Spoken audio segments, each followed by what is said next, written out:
Passo número 8 em direção à riqueza, persistência. Você reconhecerá e eliminará certas fraquezas que estão entre você e seus objetivos. Sua persistência se desenvolverá num poder respeitado, provado e progressivo. A persistência é fator essencial no processo de transmutar o desejo em seu equivalente monetário. A base da persistência é o poder da vontade. Força de vontade e desejo, se combinados corretamente, formam um par irresistível. Homens que acumulam grandes fortunas geralmente são conhecidos como de sangue frio e, às vezes, cruéis. Muitas vezes são mal interpretados. O que tem é força de vontade, que misturam a persistência, colocando-a por trás dos desejos, para assegurar a consecução de seus objetivos. A maioria das pessoas está pronta para alijar objetivos e propósitos, desistindo ao primeiro sinal de oposição ou má sorte. Alguns continuam, apesar de toda a oposição, até a meta. Pode não ter significado heróico a palavra persistência, mas essa qualidade está para o caráter do homem como o carvão está para o aço. A construção de uma fortuna geralmente envolve a aplicação dos 13 princípios desta filosofia. Esses princípios devem ser entendidos e aplicados com persistência, por todos os que acumulam dinheiro. Desejo fraco produz resultados fracos. Se você está acompanhando o livro com a intenção de aplicar o conhecimento que oferece, seu primeiro teste de persistência será quando começar a seguir os 6 passos descritos no 2º capítulo. A não ser que você seja um dos 2 em 100 que já tem objetivo definido na mira e plano definido para alcançá-lo, poderá ler as instruções, depois continuar com a rotina diária, sem jamais seguir as instruções. Falta de persistência é uma das causas principais de fracasso. Além disso, a experiência com milhares de pessoas provou que a falta de persistência é fraqueza comum à maioria dos homens. Trata-se de fraqueza que pode ser vencida pelo esforço. A facilidade com que a falta de persistência pode ser vencida dependerá inteiramente da intensidade do desejo de cada um. O ponto de partida de toda a realização é o desejo. Mantenha isso, sempre, em mente. Desejos fracos produzem resultados fracos, assim como pequena quantidade de fogo produz pequena quantidade de calor. Se você achar que lhe falta persistência, essa fraqueza pode ser remediada ateando fogo mais forte aos seus desejos. Continue a ler até o fim, depois volte ao capítulo do desejo e comece, imediatamente, a seguir as instruções dadas com relação aos 6 passos. O interesse com que seguir as instruções indicará, claramente, quanto ou quão pouco você realmente deseja acumular dinheiro. Se achar indiferente, pode estar certo de não ter adquirido, ainda, a consciência do dinheiro, que deve possuir antes de ter certeza de poder acumular fortuna. Fortunas gravitam em torno aos homens cujas mentes foram preparadas para atraí-las, com a mesma certeza da água, que se dirige para o oceano.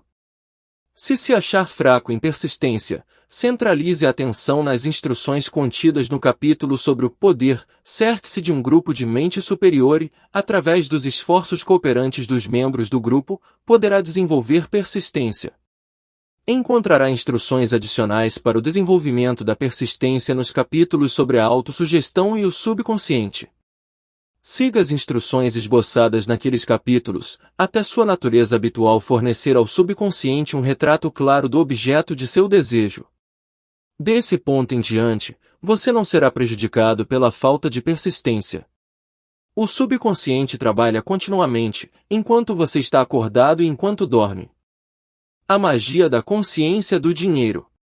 Esforço espasmódico ou ocasional para aplicar as regras não lhe será de valor algum. Para conseguir resultados, você deve aplicar todas as regras, até que sua aplicação se torne hábito fixo. De nenhuma outra forma você poderá desenvolver a necessária consciência do dinheiro.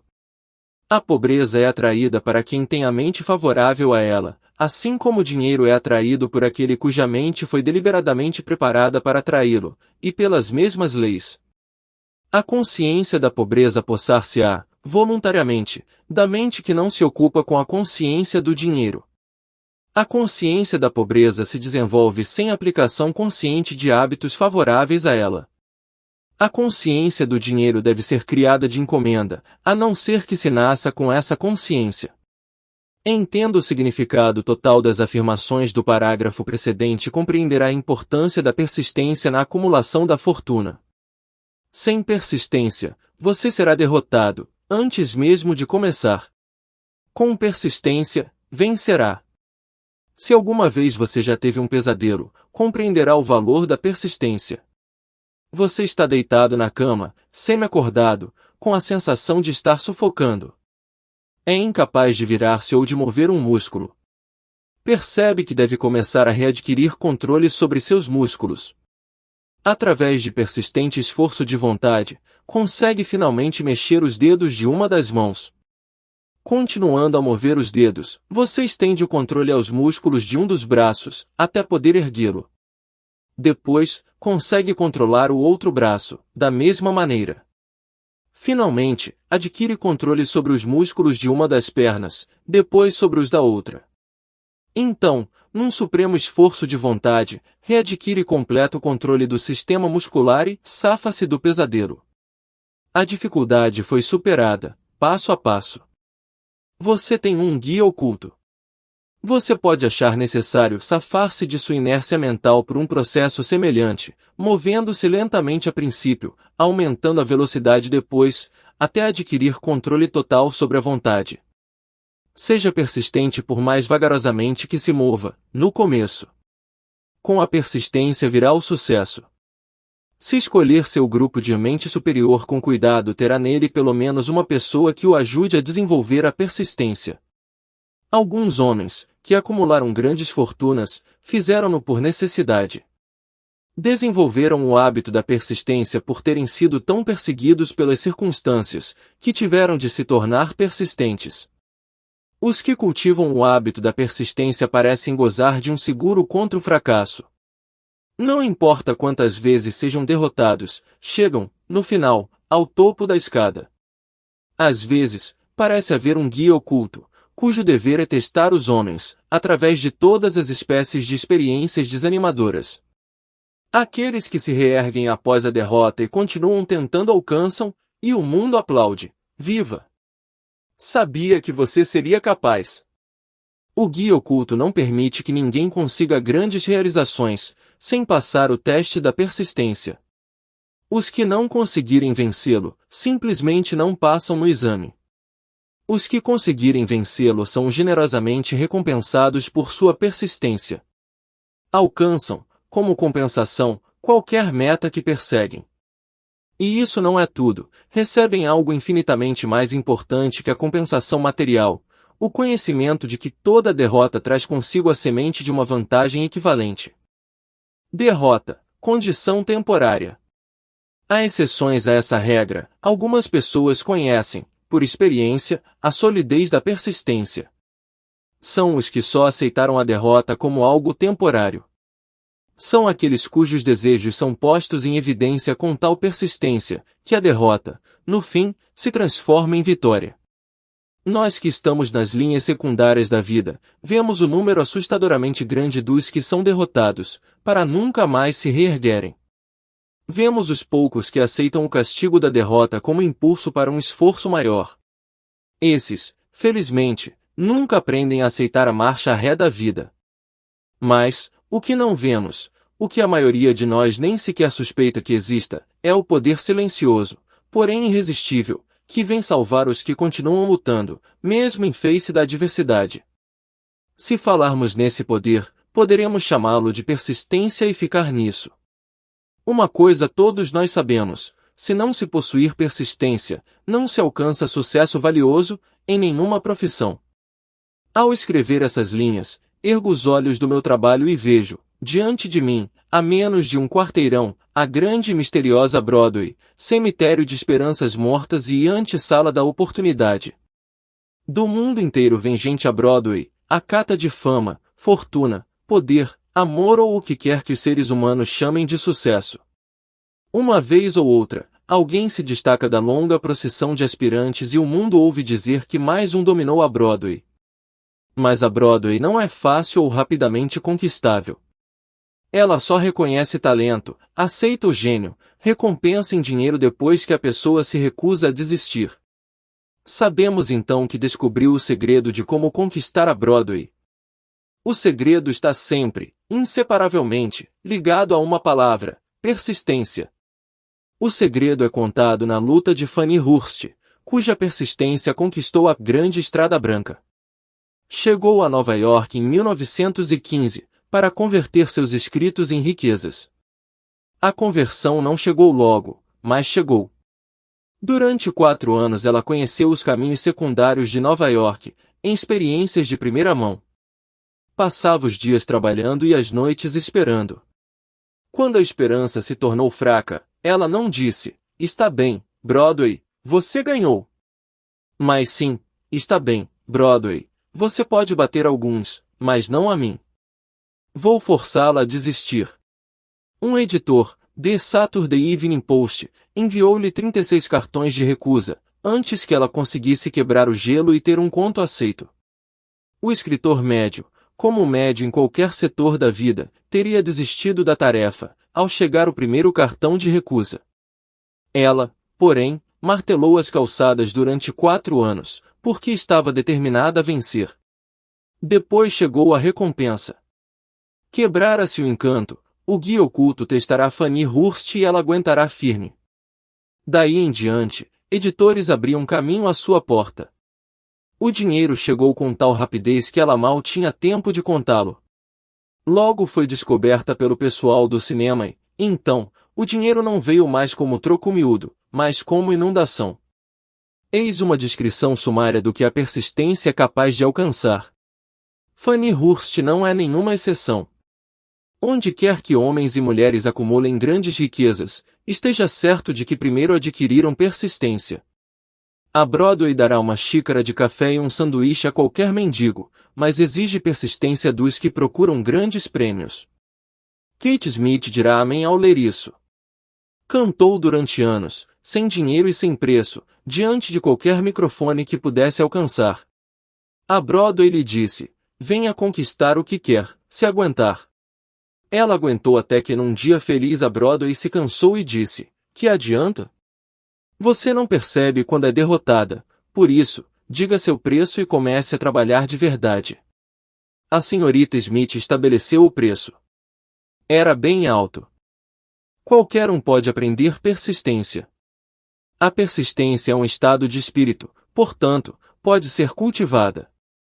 Como todos os estados de espírito, baseia-se a persistência em causas definidas, entre as quais temos: 1. Propósito definido. Saber o que se deseja é o primeiro e, talvez, o passo mais importante para o desenvolvimento da persistência. Um motivo forte faz superar muitas dificuldades. 2. Desejo. É comparativamente fácil adquirir e manter persistência. Ao perseguir o objeto de um desejo intenso. 3. Autoconfiança. Acreditar na própria capacidade de realizar um plano anima a seguir o plano até o fim, com persistência. A autoconfiança pode ser desenvolvida pelo princípio descrito no capítulo da autossugestão. 4. Planos definidos. Planos organizados, mesmo que sejam fracos e inteiramente impraticáveis, estimulam a persistência. 5. Conhecimento preciso. Saber que nossos planos são sólidos, baseados na experiência ou na observação, encoraja a persistência. Adivinhação, em vez de conhecimentos, destrói a persistência. 6. Cooperação, simpatia, compreensão harmoniosa com outros tendem a desenvolver a persistência. 7. Força de vontade. O hábito de concentrar o pensamento na formação de planos para alcançar propósitos definidos, conduz à persistência. 8. Hábito. A persistência é resultado direto do hábito. A mente absorve e se torna parte das experiências diárias, nas quais se alimenta. O medo, o pior de todos os inimigos, pode ser eficazmente curado pela repetição forçada de atos de coragem. Todos os que, na guerra, entraram em serviço ativo, sabem disso. Inventário de persistência em 8 itens. Antes de abandonar o assunto da persistência, faça um auto-inventário, determinando o que lhe falta, se é que lhe falta, nesse setor, de tão essencial qualidade. Meça-se corajosamente, ponto por ponto, e veja quantos dos 8 fatores de persistência lhe faltam. A análise pode levar a descobertas que lhe darão novo poder sobre si mesmo. Aqui encontrará os verdadeiros inimigos que se colocam entre você e realizações de valor. Encontrará não só os sintomas indicativos da persistência fraca, como também as causas subconscientes, profundamente arraigadas, dessa fraqueza. Estude, cuidadosamente, a lista e encare-as, com coragem, se realmente deseja saber quem é e o que é capaz de realizar. São essas as fraquezas que devem ser vencidas, por todos aqueles que acumulam riquezas. 1. Fracasso em reconhecer e definir, com clareza, exatamente o que se deseja. 2. Procrastinação, com ou sem causa, geralmente apoiada em um batalhão de álibis e desculpas. 3. Falta de interesse em adquirir conhecimentos especializados. 4. Indecisão, hábito de eximir-se de responsabilidades em todas as ocasiões, em vez de enfrentar os assuntos corajosamente, também com apoio em álibis. 5. O hábito de depender de álibis em vez de criar planos definidos para a solução dos problemas. 6. Autossatisfação. Há pouco remédio para essa doença e nenhuma esperança para os que dela sofrem. 7. Indiferença, geralmente refletida na prontidão com que se entra em acordo, em vez de enfrentar a oposição e combatê-la. 8. O hábito de culpar outros pelos próprios erros e aceitar circunstâncias desfavoráveis como inevitáveis. 9. Fraqueza de desejo, devido à negligência na escolha de motivos que impelem a ação. 10. Vontade, avidez mesmo, de fugir ao primeiro sinal de derrota, baseada em um ou mais dos 6 temores básicos. 11. Falta de planos organizados, por escrito, onde possam ser analisados. 12. O hábito de não mudar ideias ou de agarrar uma oportunidade quando ela se apresenta. 13. Ansiar, em vez de desejar. 14. O hábito de aceitar a pobreza, em vez de procurar riquezas, ausência geral de ambição de ser, fazer e possuir. 15. Procurar os atalhos para a riqueza, tentar receber, sem dar o justo equivalente. Geralmente, isso se reflete no hábito de jogar, à espera de grandes negócios. 16. Medo à crítica, fracasso em criar planos e pô-los em ação, pelo que os outros possam pensar, fazer ou dizer. Esse inimigo encabeça a lista, porque geralmente existe no subconsciente, onde sua presença não é reconhecida. Veja os 6 temores básicos num dos capítulos posteriores. Qualquer um pode criticar.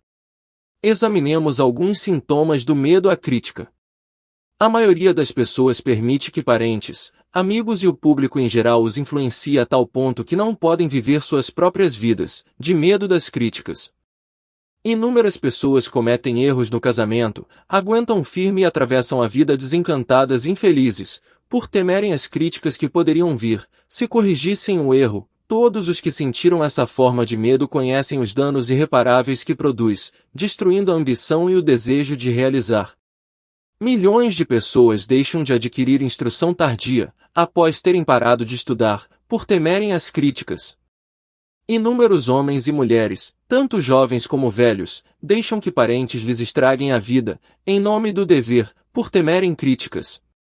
O dever não requer que alguma pessoa se sujeite à destruição de suas ambições pessoais e do direito de viver a própria vida, da maneira que quiser. As pessoas se recusam a arriscar-se nos negócios, por temerem as críticas que podem surgir se falharem. O medo à crítica, em tais casos, é mais forte que o desejo de sucesso. Muita gente se recusa um alto objetivo ou deixa de escolher uma carreira, por temer a crítica de parentes e amigos, que possam dizer, não tenha metas tão altas, vão pensar que você é louco. Quando Andrew Carnegie sugeriu que eu dedicasse 20 anos à organização de uma filosofia de realização individual, meu primeiro impulso de pensamento foi o de medo, medo do que as pessoas pudessem dizer. A sugestão deu-me um objetivo bem mais fora de proporção do que tudo o que até então concebera. Rápido como um raio, meu espírito começou a criar álibis e desculpas, todas reconhecíveis pelo temor inerente de críticas. Algo dentro de mim dizia, você não pode fazê-lo, a tarefa é grande demais e exige tempo demais, o que pensarão os parentes? Como é que você vai ganhar a vida? Ninguém organizou, jamais, uma filosofia do sucesso. Com que direito você crê fazê-lo? Quem é você, na verdade, para ter tão alto objetivo? Lembre-se de sua origem humilde. O que sabe sobre filosofia? Vão pensar que você é louco, e pensaram mesmo. Por que é que ninguém fez isso antes? Essas e muitas outras perguntas vieram-me à mente, exigindo atenção. Parecia que o mundo inteiro voltará a atenção para mim, de repente, com o propósito de ridicularizar-me, para que eu desistisse do desejo de realizar a sugestão de Carnegie. Tive uma ótima oportunidade, nessa ocasião, de matar toda a ambição, antes que essa pudesse dominar-me. Mais tarde, na vida, depois de analisar milhares de pessoas, descobri que a maioria das ideias são natimortas e precisam ter o sopro de vida injetado nelas, através de planos definidos de ação imediata. O tempo de cultivar a ideia é o de seu nascimento, cada minuto a mais de vida dá-lhe melhor oportunidade de sobrevivência. O medo da crítica está no fundo da destruição da maioria das ideias, que nunca alcançam o estágio do planejamento e da ação. Criaram suas próprias oportunidades. Muita gente crê que o sucesso seja resultado de oportunidades favoráveis. Existe certa base para tal crença, mas os que dependem completamente da sorte ficam quase sempre decepcionados, porque se esquecem de outro fator importante, imprescindível para que se tenha certeza do sucesso. E o conhecimento com o qual oportunidades favoráveis podem ser feitas de encomenda. Durante a depressão, o comediante W.C. Fields perdeu todo o dinheiro e se encontrou sem renda, sem emprego e sem meios de subsistência. O vaudeville não mais existia. Estava, além disso, com mais de 60 anos, idade em que muitos se consideram velhos. Tão ansioso estava por voltar a representar, que se ofereceu para trabalhar de graça, num campo novo, cinema. Além dos outros aborrecimentos, ainda caiu e machucou o pescoço. Para muitos, esse teria sido o momento de desistir e fugir. Mas Fields era persistente. Sabia que se continuasse, teria oportunidades, mais cedo ou mais tarde foi o que aconteceu, mas não por pura sorte. Marie Dressler achou-se totalmente sem recursos, sem dinheiro, sem emprego, quando estava na casa dos 60. Também ela procurou oportunidades e teve-as. Sua persistência trouxe-lhe assombroso triunfo, tarde na vida, muito além da idade em que a maioria dos homens e mulheres não mais tem ambição de realizar. Ed Cantor perdeu o dinheiro no colapso da bolsa, em 1929, mas possuía ainda persistência e coragem. Com isso, mais 2 olhos proeminentes, voltou a ter uma renda de $10.000 semanais. Em verdade, com persistência é possível continuar, mesmo sem muitas outras qualidades. A única oportunidade em que se pode ter o luxo de confiar é a oportunidade feita por nós mesmos. Essa vem da aplicação da persistência. O ponto de partida é o propósito definido. Tudo o que queriam era um ao outro. Era uma vez um homem, que era rei de grande império. Em seu coração, todavia, não era rei, e sim um homem solitário. Como o príncipe de Gales, por mais de 40 anos, foi alvo de princesas casadoras de toda a Europa, que se encontravam a seus pés. Não podia ter vida particular, e quando se tornou Eduardo VI, enfrentou um vazio pessoal dificilmente entendido por seus alegres súditos, vazio que só poderia ser preenchido pelo amor. E o Wallis Simpson? 2 vezes, não tendo encontrado amor, tivera a coragem de continuar a busca. Seu primeiro dever era amar. Qual a coisa mais importante do mundo? O mestre chamou-a de amor, não regras impostas pelo homem, críticas, amargura ou calúnia, não o casamento político, e sim o amor. Ao pensar em Wallis Simpson, pense em alguém que sabia o que queria e abalou um grande império para obtê-lo. Mulheres que se queixam de que esse mundo é dos homens, que as mulheres não têm oportunidades iguais de vencer, devem a si mesmas estudar cuidadosamente a vida dessa mulher incomum que, numa idade em que a maioria das mulheres se consideraria velha, conquistou o solteirão mais procurado do mundo. E Eduardo VII? Será que pagou preço alto demais pelo amor da única mulher que quis? Só nos restam conjecturas. Mas podemos ver a decisão, podemos ver que a decisão teve preço, que o preço foi pago e pago abertamente. O Império Britânico deu lugar a uma nova ordem mundial. O Duque de Windsor e sua mulher reconciliaram-se, finalmente, com a família real. Sua história de amor, de persistência, de um preço pago e amor triunfante, parece pertencer à época longínqua. Mas devemos lembrar-nos de que os dois procuraram o maior tesouro do mundo e exigiram-no. Examine as primeiras 100 pessoas que encontrar, pergunte-lhes o que mais querem na vida e 98 não serão capazes de dizê-lo. Se os apertar por respostas, alguns dirão a segurança, muitas dirão dinheiro, outros, felicidade, outros ainda, fama e poder, alguns poderão dizer reconhecimento social, vida fácil, capacidade de cantar, dançar ou escrever, mas nenhum será capaz de definir os termos ou dar a menor indicação de um plano, pelo qual esperam alcançar os desejos vagamente formulados. Riquezas não reagem a desejos. Só reagem a planos definidos, apoiados em desejos definidos, através de constante persistência. 4 passos para a persistência. Há 4 passos simples que conduzem ao hábito da persistência. Não exigem grande quantidade de inteligência, nem quantidade especial de instrução, e exigem pouco tempo ou esforço. Os passos necessários são: 1. Propósito definido, apoiado por um desejo ardente de realização. 2. Plano definido, expresso em ação contínua. 3. Mente hermeticamente fechada contra quaisquer influências negativas ou desanimadoras, incluindo sugestões negativas de parentes, amigos e conhecidos. 4. Aliança amistosa com uma ou mais pessoas, que nos encorajem a seguir tanto o plano como o propósito. Os 4 passos precedentes são essenciais ao sucesso, em todos os setores da vida. O propósito total dos 13 princípios dessa filosofia é capacitá-lo a dar tais passos como uma questão de hábito. São passos pelos quais se pode controlar o próprio destino econômico. São passos que conduzem à liberdade e independência de pensamento. São passos que conduzem à riqueza, em pequena ou grande quantidade. São passos que conduzem ao poder, à fama e ao reconhecimento do mundo. São passos que garantem oportunidades favoráveis. São passos que convertem sonhos em realidades físicas. São passos que conduzem à vitória sobre o temor, desânimo e indiferença. Há uma recompensa magnífica para todos os que prenderem a dar os 4 passos. É o privilégio de redigir o próprio ingresso, fazendo a vida conceder o preço que se lhe pede. Pode-se obter auxílio da inteligência infinita? Qual o poder místico que dá aos homens de persistência a capacidade de dominar as dificuldades? A qualidade da persistência implanta na mente alguma forma de atividade espiritual, mental ou química, que dá acesso a forças sobrenaturais. A inteligência infinita se coloca ao lado da pessoa que luta mesmo depois que a batalha foi perdida, com o mundo inteiro do lado oposto?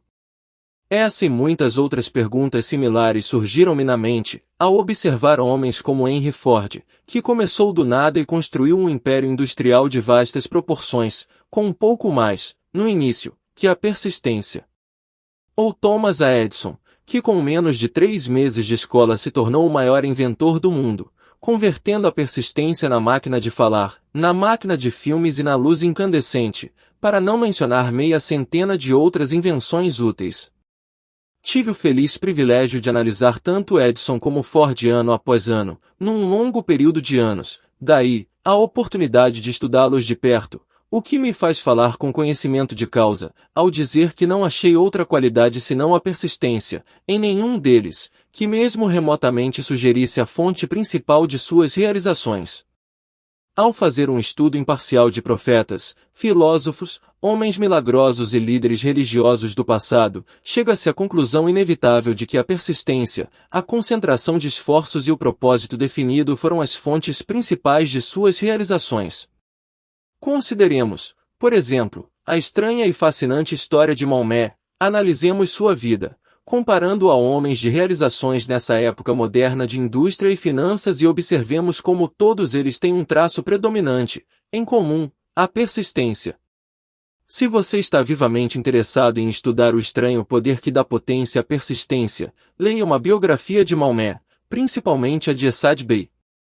Esta breve apreciação do livro, feita por Thomas Sugrue, no Herald Tribune, fornecerá uma amostra do que irão saborear os que consagrarem o tempo necessário à leitura da história toda de um dos exemplos mais assombrosos do poder de persistência que a civilização conhece. O último grande profeta. Apreciação de Thomas Sugrue. Maomé era profeta, mas nunca fez nenhum milagre. Não era místico, não possuía instrução formal e só começou sua missão aos 40 anos. Ao anunciar-se como mensageiro de Deus, trazendo as novas da verdadeira religião, foi ridicularizado e rotulado de lunático. Crianças passavam-lhe a rasteira e mulheres jogavam-lhe sujeiras. Foi banido de sua cidade natal, Meca, e seus seguidores privados dos bens e mandados ao deserto, para junto dele. Depois de ter pregado durante 10 anos, nada mais pode apresentar senão desterro, pobreza e ridículo. Entretanto, antes que outros 10 anos se passassem, era ditador da Arábia, governador de Meca e líder de nova religião mundial, que se alastraria até o Danúbio e os Pirineus, antes de exaurir o ímpeto que ele lhe dera. Esse ímpeto era triplo: poder de palavras, eficácia da oração e o parentesco do homem com Deus. Sua carreira não tinha sentido. Maomé nasceu de membros empobrecidos de uma família importante de Meca. Meca, encruzilhada do mundo, abrigo da pedra mágica chamada de Caaba, grande cidade do comércio de todas as rotas comerciais, por ser anti-higiênica, mandava suas crianças para o deserto, para serem criados pelos beduínos. Maomé foi assim criado, sugando força e saúde do leite de mães nômades. Pastor de ovelhas, logo foi contratado por rica viúva, como líder de suas caravanas. Viajou por todo o mundo oriental, falou a muitos homens, de diversos credos, observando o declínio do cristianismo em seitas belicosas. Quando completou 28 anos, Khadija, a viúva, viu-o com bons olhos e se casou com ele. O pai dela teria objetado a tal casamento, por isso ela o embebedou. E segurou-o enquanto ele dava a bênção paterna. Nos 12 anos seguintes, Maomé viveu como comerciante rico, respeitado e muito sagaz. Depois, começou a vaguear pelo deserto, retornando um dia com o primeiro verso do Corão e disse a Khadija que o arcanjo Gabriel lhe aparecerá, dizendo que lhe cabia ser mensageiro de Deus. O Corão, a palavra revelada por Deus, era o que mais se assemelhava a um milagre, na vida de Maomé. Nunca fora poeta, não possuía o dom da palavra. Contudo, os versos do Corão, quando os recebia e os recitava aos fiéis, eram melhores que quaisquer versos produzidos pelos poetas profissionais das tribos. Isso, para os árabes, era um milagre. Para eles, o dom da palavra era o maior dom e o poeta todo-poderoso. Além disso, o Corão dizia que todos os homens eram iguais perante Deus e que o mundo deveria ser um Estado democrático, o Islã.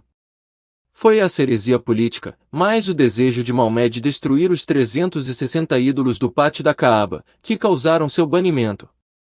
Os ídolos traziam as tribos do deserto a Meca, o que significava negócios.